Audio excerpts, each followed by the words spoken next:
Hello, I'm Chris Blask, Vice President of Strategy with Cybeats. Welcome to episode 54 of Cybeats Powerhouse Perspective. And with us today is Faye Francy, a long-term friend who's fought the ISAC wars and survived. Currently running the automotive ISAC, which is a fascinating example of information sharing today. How are you doing, Faye? Great, Chris. Great to see you again. Good to see you. And where in the world are you? Well, I'm in the DC area today. It's a place to be. I love the Beltway. As Not, far as not. Oh no! How do you love the Beltway? You're sitting on a boat in off the Florida Keys. That's the place to be. well, as we're talking about in the green room, you got to do the same thing. So living on the boat in the Florida Keys is a good example of all the stuff we're talking about. And you had when we first met or started spending a lot of time together, with you were putting together the aviation ISAC, That's right. and you know planes and trains and automobiles, boats. Um, are interesting examples. We all understand the complexity and the automation and that's going on in all of these systems, and they're all long, multi-year supply chains physically, to design and build and deliver these things. So a lot of the stuff we talk about, in cybersecurity and the sort of core part of IT, OT that we're in, is really kind of already happening, right? And the members, the people you work with every day, the major OEMs that people supply them are are planning this. They're building today's systems that are amazing the consumers, but they're planning already the systems that we dream about. It's a So anyway, very awesome industry to be in, and it's a very transformative industry, and it's one that affects everybody's life, right? A car, mobility, if you will. I think it's now the Department of Mobility, not the Department of Transportation anymore. But there are a lot of similarities from aviation, where I sort of grew up in ISAC land or learned how to spell ISAC, over to the automotive world, where they are really on an incredible trajectory of transformation of how we as the general public will be transporting or providing mobility to ourselves as we mature. So it's a pretty exciting time. well, and it really is. It's so timely and topical as early as So I'm out on these boats, but my wife and I've been together for 40 years. We have coffee every morning and talk about things. And just this morning, and you know how it is with old couples, right? Donna's not terribly interested in this tech stuff. When suddenly she is, it's like, wait, that's not just us geeks. That's actually started to matter. And we were talking electric. Your comment about mobility is perfect, because electric bicycles. She's got an electric bike, loves it. Didn't expect to love it. We got electric scooters, and we're talking about the next 10, 20 years that it's so transformative that we won't notice it happening. But 20 years, 20 and 30 years from now, people are going to have electric, small, ranging of size, autonomous transportation that is not what we're used to. They'll get in the car and drive to the place and do the thing. That's in the midst of changing completely right It is, and I can't wait for my Jetson backpack either, right? So really, it is changing. The business models changing, the technology is what driving a lot of this, and of course the need, right? As we look at just in the automotive industry, say versus aviation, when you look at sort of some of the safety related incidents that happen, or the deaths per year, say in the U.S. at 40,000. Can we, through technology, reduce that? The answer is yes. How do we implement that then? And that's a real lifesaver, I believe, coming in. And so a lot of the technologies that the automotive industry is bringing in, besides the connected vehicle piece, are really going to make our lives better, more exciting. right. The emergent properties of all this. And this is and Anthony, if you could put the first question up, though, we'll start looking how this has changed over the last couple of decades. But transport. Now I'm chewing on this word in my head now. Mobility instead of cars and transportation. Mobility is literally one of these massive interconnected systems that we can all relate to, and it's you know people have said, well, why don't we just switch to electric cars? It's like, let's walk through every single part of the automotive manufacture, creation, use process, and say, if we just wanted to start today, how long would it take? And the answer is it takes until about now, right? Everything's got to change. So That's how right. in your right? So in your experience, how is that? As we said, thinking of the transparency issue, right? Each of these actors, an ISAC or any of the members or the people you deal with all the time, have to know what's going on around. And back in the beginning of your career, compared to now, I'll get off my soapbox, but as an ISAC person, getting organizations to talk to each other and be more transparent, when you first started compared to now, is that getting better? Was it better back in the day? Like, was it easier to find that shaker of salt, 30 years ago? Like, oh, it's so hard these days. I don't know, or was it gotten better? Well, finding that shaker of salt is very important, particularly if you live in Margaritaville.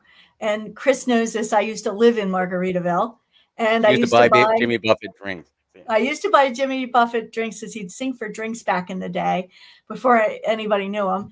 And, and he was always searching for that shaker of salt. So, but bringing that back into where we are as a transportation or mobility organization, you hit the nail on the head. That system of systems complexity that comes with mobility is really a big challenge, and it requires multiple different stakeholders who own a piece or a part of that infrastructure or product to come together and to basically we're changing our processes and dynamics of how we interact or interconnect.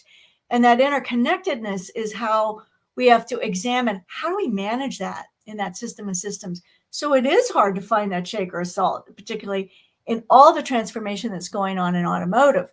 And as you mentioned, the technology is driving us along with some policy decisions, let's be real, on Are we? electric vehicles and infrastructure. So, how do we do that? So, I'm somebody that still likes to go to Florida. I like to drive from Maryland down to Key West. That's a long trip. It's 18 hours. And if I have to stop and do my, electric charge, that's going to take me a third more time versus on the gas. How do we fix that? What does that look like? That's a simple problem. Then you start to look at the different communities, the city, state, counties, and how the sensors are aligned to all of the different interconnectedness that we have on highways and byways and regular roads. How does that interconnect? What are the rules for that? And then the other problem, this is a supply chain even issue. If you look at, well, how long do we have to keep these vehicles moving? In fact, we had a workshop this morning talking about the life of a vehicle, and vehicles can go pretty long, like maybe 25 years. That's a long time. Maybe the average is around 15. But we do know there's cars certainly that are 25 years old. I have a 20-year-old car right now, and among a younger one. But nonetheless, that technology is very different from 20 years ago than it is today. And so, what does that mean if you start to integrate these systems of systems together into these smarter systems and cities and byways? How do we then update that and move that along and progress that in a meaningful and a fast way, or in an efficient way? Let's say we don't want to go too fast, right? We don't want to have these accidents and other issues that come along with maybe not knowing how we're doing this integrated. On the other hand, we don't want to also wait for everything to be perfect, right? So how do we do that, right? Finding that shaker of salt, finding the exact right cadence, if you will, on how to pull these different elements together in a meaningful way. And I think our industry in automotive is very focused on doing that. They're certainly very competitive industry. The world is looking at this. The whole EV electric slash the introduction of AI into this industry is just, it's amazing what they're doing from a transformation perspective. But there's a lot of other elements that go into that, if you will, that shaker of salt that really need to also be looked at. Which is, I think, a perfect segue to our second question, Anthony, if you don't mind. So we're here right now, as I was saying, we try to make little quips with these questions. But for an example, your automotive space, can we see? Can we headlights? Can we see far enough to do what we're doing right now? And as I mentioned, in the green room, it's the timing of these conversations are fascinating to me because basically conversation is all I do for a living, right? And as recently as this morning and Monday, in the CIS SBOM sharing working groups that I'm involved with, we're hammering out, and I think we're pretty well finalized over the last couple of months. These definitions. If you're creating software or you're creating a software bill of materials for somebody else's software, so you're making that artifact. when you're consuming it, which we've been talking, because people buy software and they use software and they want to see that transparency of the software content. And the new the fascinating debate right now is there a third type of actor, so a third stakeholder? And I think there are. And if you defined it, it's a distributor. And I'm always using folks like you. I mean, sometimes literally you when having these conversations, like the Automotive Isaac. What do you have? To be clear, folks, just pulling brand names out of the air.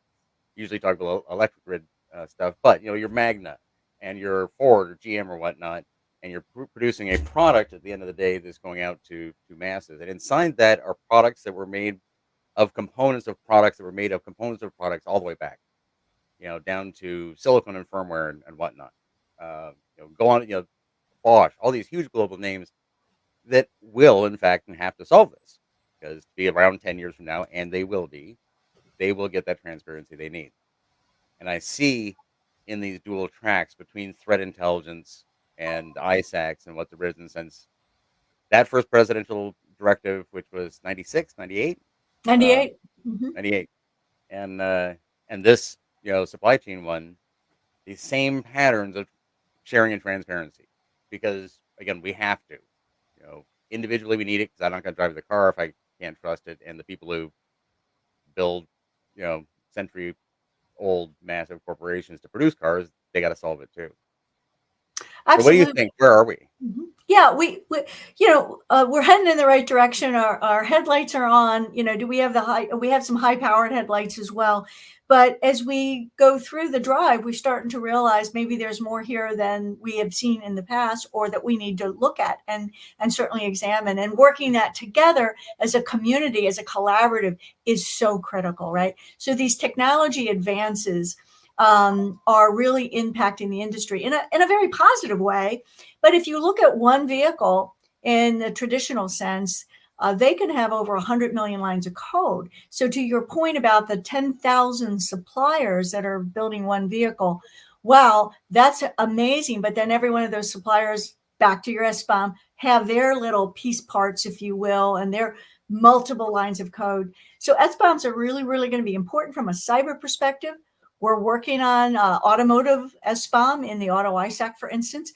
But understanding that and that interconnectedness and how we manage going forward to not only address, obviously building error-free code and all those wonderful things we like to say, but making sure that we can address a system if in fact we get some vulnerability in there. But maybe it's an open source software library, whatever it may be. How do we address that? How do we build also resiliency in, right? Really important. Our headlights have to be very focused on it's not if, but when an incident happens, and then how do we respond to it? We want to prevent as much as we can up front, but at the end of the day, we have to be prepared for and know what to do in the event of something happening. Right. This takes us, I think, in this inevitable future. At least to me, it's inevitable if everything's going to work, and and like I say, interests are aligned to keep things working. So I think we'll get there. Automation, right? And I'm sorry for over obsessing with this, but like I say, this just SBOM distributor role is such a hot topic right now. There are people sitting there it's like, no, there's only two parties, and there's other people like myself who are arguing both sides.